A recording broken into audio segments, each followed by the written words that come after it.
Alrighty, guys. So let's go ahead and get started with the stream here. So, as always, guys, thank you for taking the time to check out this week's live stream. As always, I do want to share a few updates with everything before we do get started. So, as I've mentioned over the past weeks, I have been doing other sort of streams throughout the week outside of just this Wednesday stream. So I do have another X Spaces sort of discussion that I'm doing tomorrow on my X profile. Now, if you don't have that, or if you don't follow me there, or you don't have that link, feel free to let me know. But on that platform, I'm going to be talking about progressive overload, and I'm going to be talking about it in a more, beginner-based terms. So if you're interested in that, feel free to let me know. But that's going to be every Thursday at 12. I've been doing those for almost about a month now, I believe. I've been doing discussions on there. Another thing I do want to mention is this coming Tuesday, or the following, the coming Tuesday that's coming up in the next week, I'm going to be doing streams on TikTok. Now, this is something new that I'm going to try out as well to sort of get more traffic on my profile there because it has grown. And like I mentioned before, you have to get to a certain amount of following and engagement on your account on TikTok in order to be able to do live streams. So I'm at that point to where I can do it. So I do want to take advantage of that. Um, it's likely that I'm going to do that every Tuesday at 12 p.m. Central Standard Time, the same way that I'm doing that. The reason why I do these in the middle of the day is so that it kind of separates my day. So that's the reason why I like to do them kind of in the middle of the day so that, I know what needs to be done in the morning and then in the afternoon. It just kind of splits my day perfectly to where everything sort of lines up and I can keep a consistent schedule. And that's why I do it that way. So if you're wondering why I do it at the same time, it makes it easier to where I can know, okay, I need to do this at this time and this at this time. So it just makes it a little bit more organized for my day. Um, but with that being said, too, guys, if there's another time that you have in mind, I could consider changing my time on the streams. However, I do want to mention too that I do archive these, so even if you don't watch these live at all, they're always archived. I do upload them to my YouTube channel, they're always there. And I do archive them on other platforms. I do actually have an account, an Odyssey account and a Rumble account. So I do archive those there, and I do actually put content on my Wix, or not my Wix, my website, which is through Wix, but on my website, I do have the latest live stream. It's always uploaded there. So if you do miss that, it is going to be there, but I do archive these to make sure that when you're not available to watch them, you have access to them.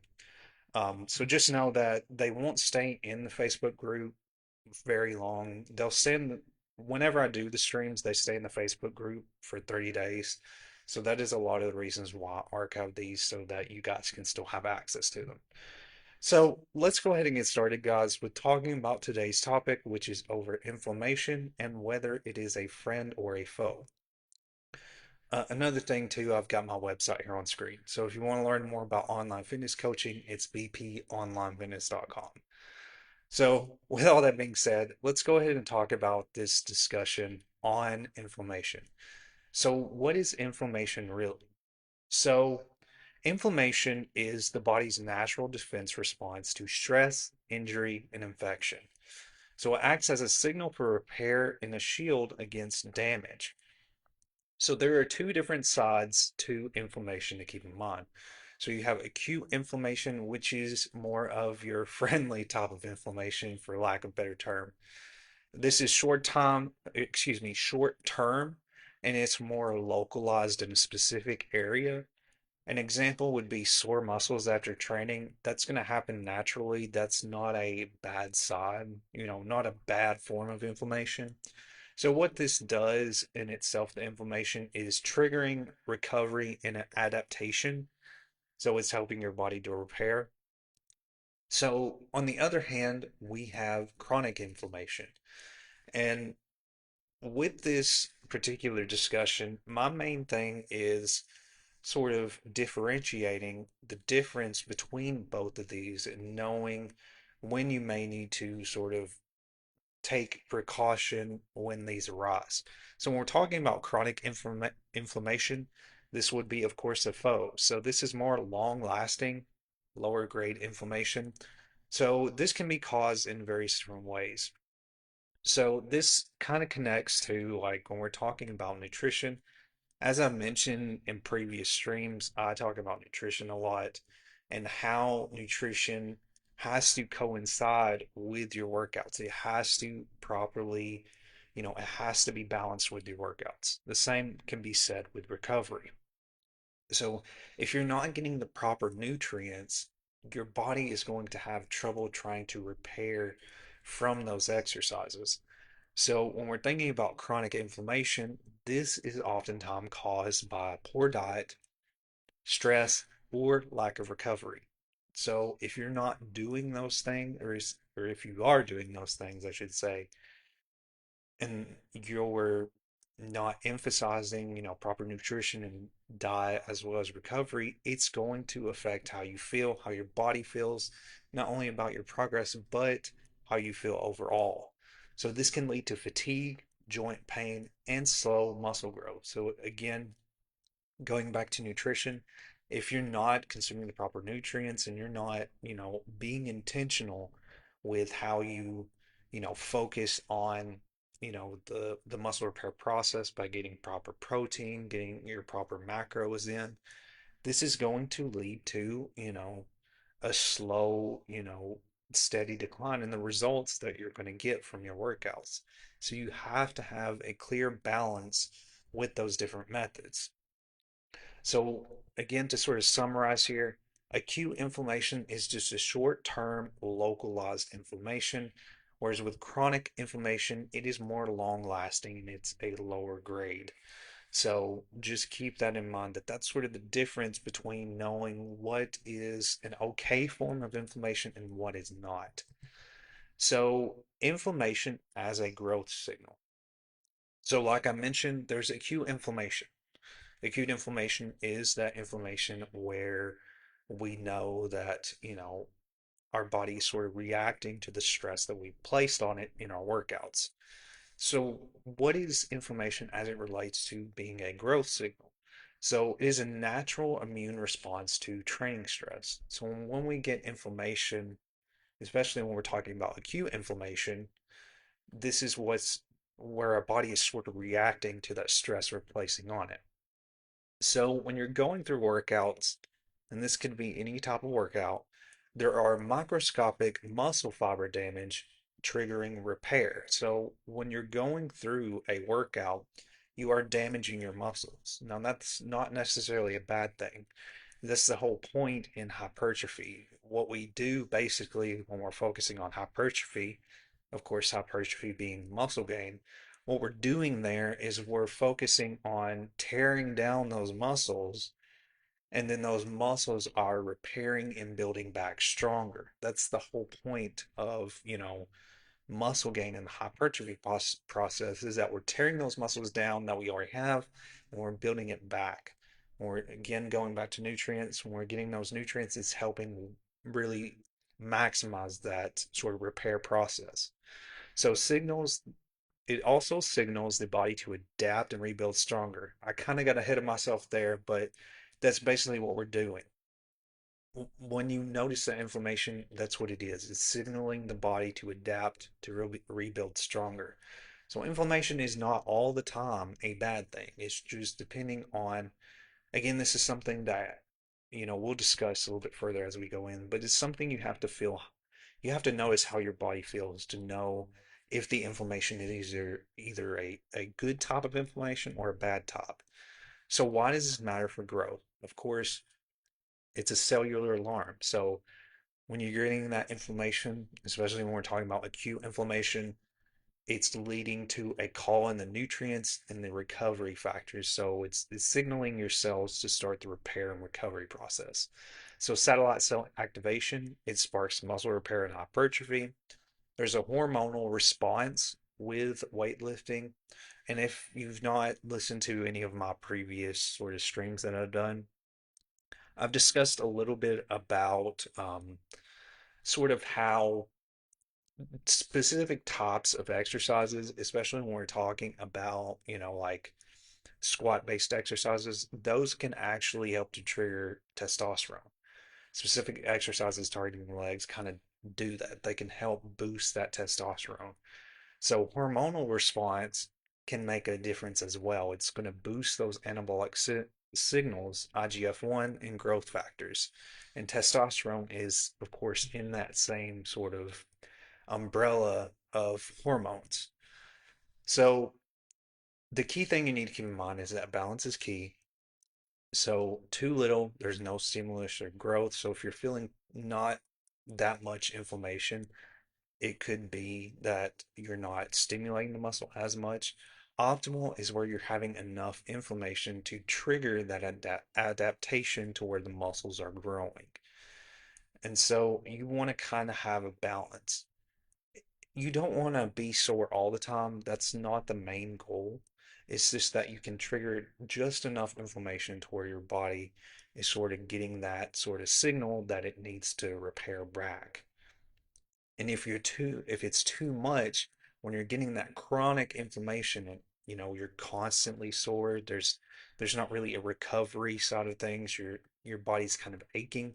That's where you're leading to stalled progress. And this is also, of course, determined by not only the workouts that you're performing, but it's your nutrition and your recovery side of things. So that's when you're having that chronic inflammation, that's what it's going to do. It's going to stall that progress if you're not, having a balance between all of those different elements. So chronic inflammation, the silent enemy. So I'm going to break down here, understand chronic inflammation a little bit better. So again, what this is a persistent low-grade immune response. So this is basically an inflammation that stays switched on long after training stress is gone. So to think in terms of chronic inflammation, this is something that happens. It's not something that just happens like when we're talking about, like I've talked about the term delayed onset muscle soreness, which is a normal thing that happens. And what that is that's a form of inflammation in itself because we're getting a soreness post workout. So delayed onset muscle soreness is a type of soreness that happens whenever, after your workouts. It usually doesn't trigger until at least 24 to 48 hours post exercise. And this is just a natural response to, the workout stress that we've placed on our body. And this is a natural thing that happens. So if you get that delayed sort of muscle soreness, that's a type of more acute inflammation, a more smaller, a more centralized inflammation versus chronic. So chronic inflammation is lasting well after, our workouts. It's lasting for an extended longer period of time. So this, of course, is going to hurt muscle growth naturally, of course. So what this does is when you're having this chronic inflammation and your muscles are not repairing effectively, this is leading to a muscle breakdown. Muscle breakdown is not a good thing. So this is different than when we're talking about, the muscle damage that we place on, our muscles when we're working out. Muscle breakdown is where our muscles are basically sort of deteriorating in a way. So this is a catabolic environment that slows hypertrophy. So if you don't know what catabolic is, that's basically the opposite term of anabolic, where anabolic is that's a more muscle gain, optimal sort of hypertrophy process, whereas catabolic is the opposite of that, where we're not really gaining muscle, where our muscle gain process is slowing down. So recovery drain, another thing too, is that this delays repair between sessions. So if you're chronically inflamed, even when you have sort of, those rest days. If you're still feeling that, of course, you do need to, reach out to a doctor if you are constantly feeling that chronic inflammation. And just know, of course, I'm a personal trainer. I'm not somebody that diagnoses anything in relations to, that. So just know that if you do feel this, of course, contact a doctor. But recovery drain, again, you're going to have a delay in the repair process between those sessions of your workouts. So it's best to try to get a hold of what this inflammation is and get it addressed, as soon as you can. Energy leak. So a constant immune activity saps strength and endurance. So when you're going through chronic inflammation, of course, inflammation itself is sort of an immune response. It's a response that our body is trying to address an issue. It's trying to address something and heal something. So when you're constantly feeling that and there's not, a healing process taking place, it's going to affect your overall strength endurance when you're going into workouts. So, of course, the triggers that come with chronic inflammation could include poor sleep. It could also be involved with, a constant amount of stress, processed foods, excess sugar and alcohol. Like I mentioned, your diet and nutrition plays a big part of that. Overtraining without proper recovery. So, doing training without having rest days, without having active recovery, that can also be a trigger that can lead to this chronic inflammation. So you've got to have times to where you let your body rest. You've got to get proper nutrition in, and you've got to, make sure that the workouts that you're performing are optimal for what you're trying to accomplish and that you're not pushing yourself in a way like if you're not performing proper form and technique, you've got to make sure that you have all of these things balanced. And that's the way I describe a lot of, when it comes to trying to reach, a goal related to fitness. I mean, any goal in particular is a balance between all of those different aspects. And that's the way I describe it. It really is a delicate balance between those 3 points, which is your workouts, your nutrition, as well as your recovery. It's a balance between those three different things. You're kind of juggling those three things when you're focusing on reaching your goal. It's about keeping those balanced and going in order to, get that goal that you're trying to accomplish. And this is not just again talking about muscle gain.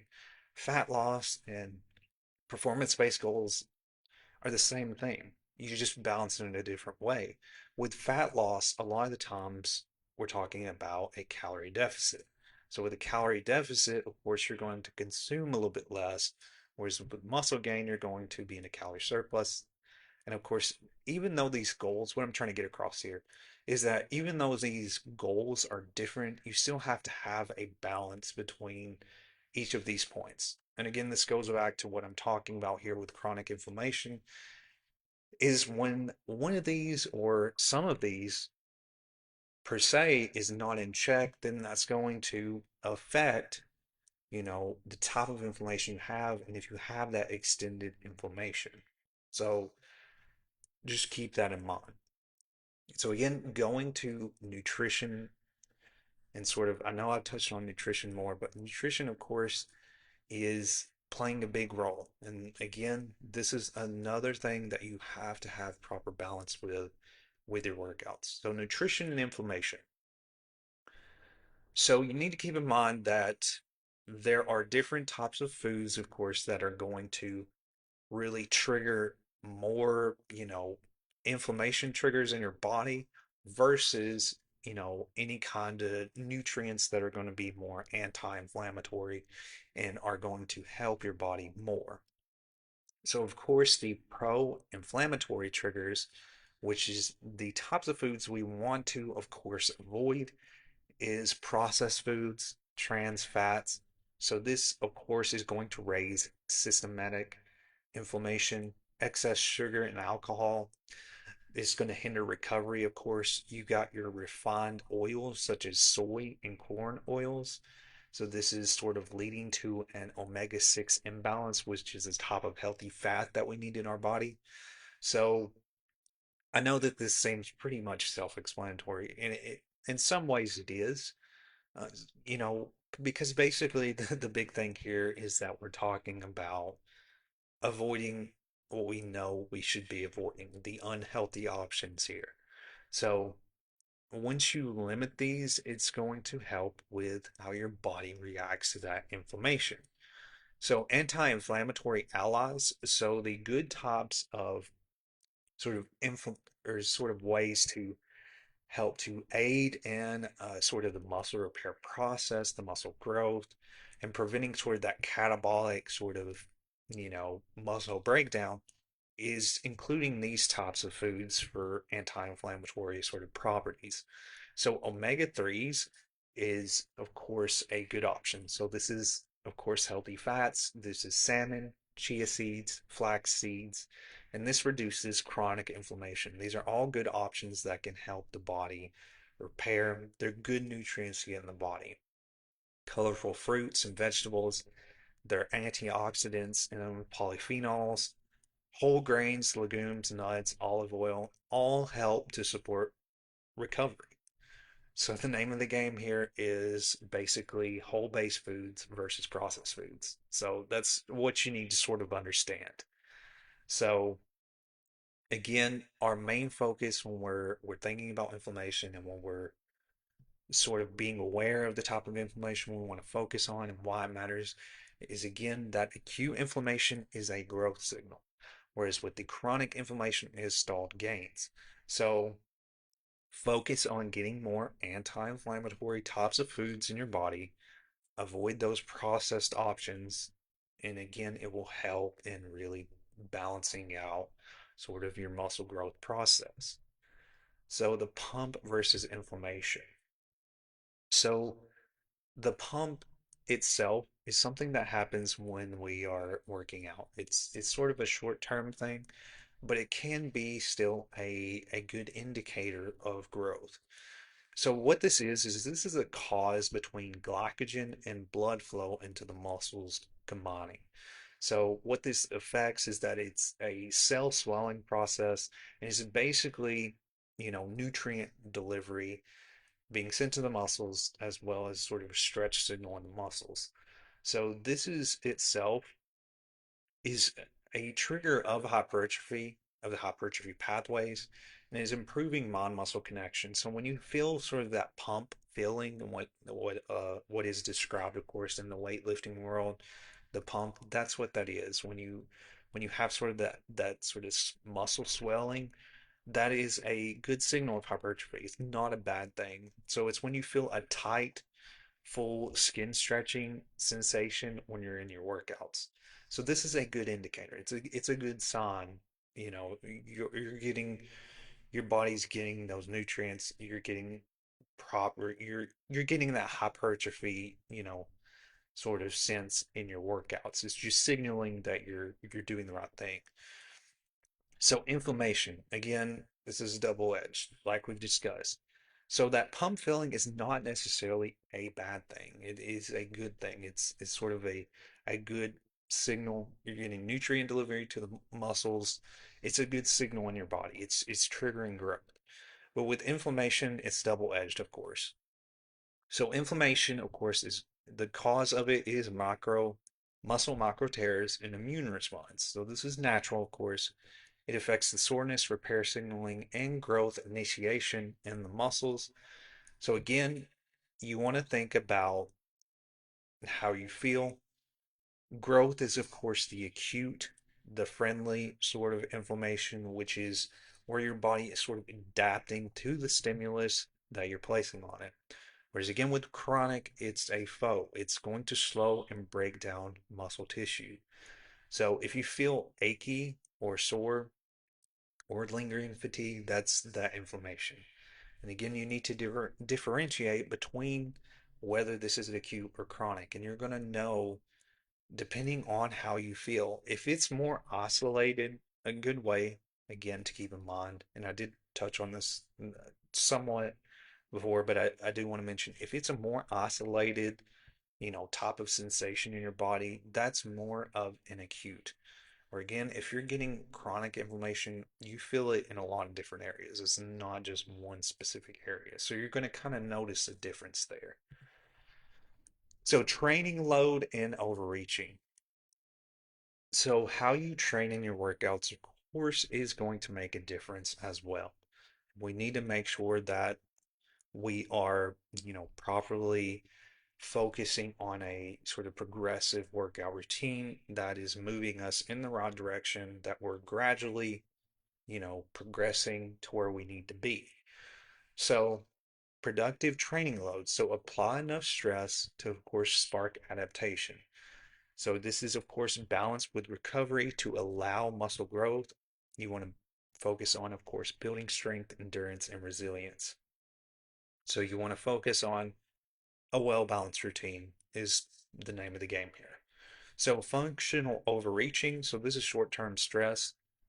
So, if you sort of notice this, if you notice a temporary dip in performance, followed by a rebound, this can unlock new gains if paired with proper recovery. So, a deload week after a heavy training block. So, like I've discussed with deloads, if you've not watched some of the other live streams I've discussed, deload, of course, is sort of a time frame to where you take sort of a time to still exercise, but you're slowing down sort of your intensity in your exercises. And this gives your body a little bit more rest and time to sort of repair itself before you go back into your, more productive training load where you're focusing on progression. So it's okay to have sort of those different blocks of time where you're sort of slowing down and then picking back up. This gives your body, a little bit of time to sort of recuperate. Even though you're still working out, you're lowering that intensity, but it's still helping your body sort of to recover from the intense exercises you placed on it over the past week. And as you're going into a new week and you're lowering intensity, it makes a difference. So integrating that type of, sort of deload is important.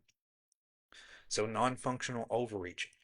Again, if you're placing too much stress on your muscles, you're going to notice chronic fatigue, stalled progress, and constant soreness. So elevated inflammation can also be an indicator of injury risk. It can lead to more injury if you're constantly feeling that inflammation. It can also, of course, lead mentally to a loss of motivation. So when no adaptation payoff, this is only going to lead to breakdown. So you need to make sure that you're having a balance with how you approach your routine, giving your time, giving yourself time to slow down and then pick back up with progression. So recovery strategies and tools. So like I mentioned before, with any workout routine, you've got to have a balance between your workouts, your nutrition, and your recovery. And recovery, of course, involves a lot of different aspects. It can sort of, recovery and nutrition can kind of be connected, but I like to describe recovery more in, sort of how you, how you sleep, how you sort of stretch your body, how you help with sort of mobility and flexibility. That's sort of the way that I like to describe recovery. So, foundational recovery, of course, is sleeping for 7 to 9 hours quality sleep. This peaks repair in the body and leads to hormone release, which is going to aid in, sort of that muscle gain and repair process. Nutrition, having a combination of good carbs, complex carbs, healthy proteins, replenishes glycogen, which is an energy source in the body, and rebuilds that muscle. Hydration, water and electrolytes help to restore balance and reduce the fatigue in the body. So, making sure you're properly hydrated, that's another aspect of recovery, and getting those proper amount of hydration based on, how active you are, the type of temperature environment you're in makes a difference as well. Again, that's probably something that I'm going to discuss a little bit further, discussing about hydration and its sort of impact on your workouts. Active recovery is another aspect, of course. So, if you've not listened to some of what I've discussed before on active recovery is basically where you have a rest day, and you're still staying lightly active, but you're not doing a structured workout in those days. So with active recovery, this is very beneficial to have, especially on your rest days.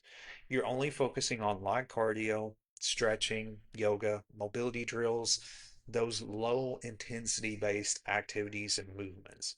So this is going to boost blood flow and is going to clear waste and speed healing for, muscle repair as well. There's also other recovery tools that you can keep in mind that can really help to sort of boost the repair process. Of course, massage and foam rolling. This is reducing tightness and improve circulation. So foam rolling is like what's pictured here on screen. This is something that I do recommend a lot of my clients do. I've mentioned foam rolling quite a bit because I think it's a great form of really helping to aid in muscle repair and just aid in helping to, stretch out those muscles, helps with tendons and things of that nature and joints. Another thing too, sauna and heat therapy can be a great option. It can enhance blood flow and aid in relaxation. Cold plunge and ice baths can reduce soreness and inflammation. Of course, use this strategically. Breath and meditation work can help to lower stress, helps the nervous system reset. So, how you approach recovery is dependent on you. There's different tools that you could use, but the main core principles that you need to keep in mind is your sleep, how hydrated you are, and then, of course, integrating sort of the active recovery on your rest days. So, another thing, too, is before we get to the end here, I do want to break down sort of understanding those different sort of signs of inflammation in your routine to be aware of. So, I did touch on some of these here, but I do want to mention, sort of go over these points again. So again, going over normal, acute, the growth signal, the good type of inflammation, this is muscle soreness that's happening 24 to 72 hours. So like I mentioned with delayed onset muscle soreness, this is where that comes in. So that muscle soreness is a good indicator. And again, when you feel that, even if you don't feel it right away after your workout, when you feel it post workout within like 24 hours or so, that's totally fine. That's a normal process. So you're going to feel mild stiffness or tightness. There's going to be a temporary dip in performance after hard training. This can happen and this is normal. So again, it's localized, it's short-lived swelling, it passes, within a day or so. So the warning signs for chronic and harmful inflammation. Again, this is constant fatigue. You're going to have low energy with this type of inflammation. It's going to lead to, of course, persistent joint pain or swelling, poor sleep, elevated stress. You're going to have a slow recovery process, or it can also lead to illness at the same time. And this can also, of course, lead to decline in your motivation and your performance. So make sure you're really understanding these two different types of inflammation. So again, guys, I really appreciate your time. I hope that you found this helpful and valuable, and that this was a topic that sort of gave you a little bit of insight on how you can approach inflammation and how you can sort of be aware on when to sort of slow down your routine as well as when you should, of course, continue on and still stick to the plan. Just know that, of course, if you do have sort of signs of that chronic inflammation, of course, seek out a doctor, seek out a medical professional in that aspect. Again, my main thing here is that I'm not here to diagnose anything. I'm a personal trainer, so that's, outside of my scope of practice to say, that you have that, So the thing is just, of course, reach out to a health professional. So, with all that being said, guys, I do again appreciate your time. And again, I hope that this was helpful. If you have any questions about anything I discussed, again, whether it's this live stream in particular, whether it's the previous one, feel free to leave a comment. Feel free to share these streams at all. These are all free for anybody to access. There, it's again, what I do in these streams is just to really share, some of my expertise, and what I know. as far as, of course, being a certified personal trainer, and to share a little bit of what I have to offer related to online fitness coaching. And that's my main goal here, is to give you guys information and value that you can use. Because this is all stuff that, is of course free for you to access and to use how you see fit and sort of piece together how you can include it in your workout routine.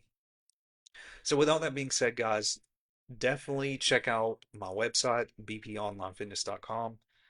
Ton of information on there, not just with these live streams, but I also have a blog. I have a email list that you can sign up for to stay updated with various things that I have to offer, staying updated with live streams. Also, I'll keep you updated on any new blog posts that I upload to my website. And I'll also actually have a email list, a email newsletter that I send out every Monday. So when you scroll down to the bottom of the website or on my home page, you can put in your email and you can sign up to that email list. So with all that being said, guys, I really appreciate your time. I hope that you found this helpful and valuable. I will have an X Spaces discussion tomorrow on my X profile. So if you're interested in listening to that, feel free to let me know and I can get you the link for that. But I really appreciate your time, guys. I really enjoyed talking about this. And I will see you guys next Wednesday at 12 p.m. Central Standard Time in the next live stream. So thank you guys once again for watching.